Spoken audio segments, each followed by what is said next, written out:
Doing business in Africa. You can't afford to be without Africa Investor.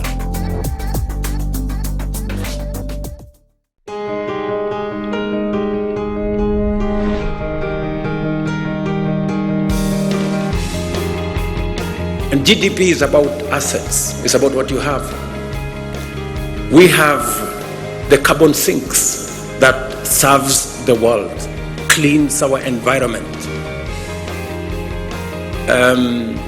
acts as sequestration of carbon that is produced by others. But we get nothing for it. It's not anywhere in our balance sheet. Everybody's assets are in their balance sheet. Some of ours are not in that balance sheet. The day we put our whole assets in our balance sheet, you will know that we are a very wealthy continent.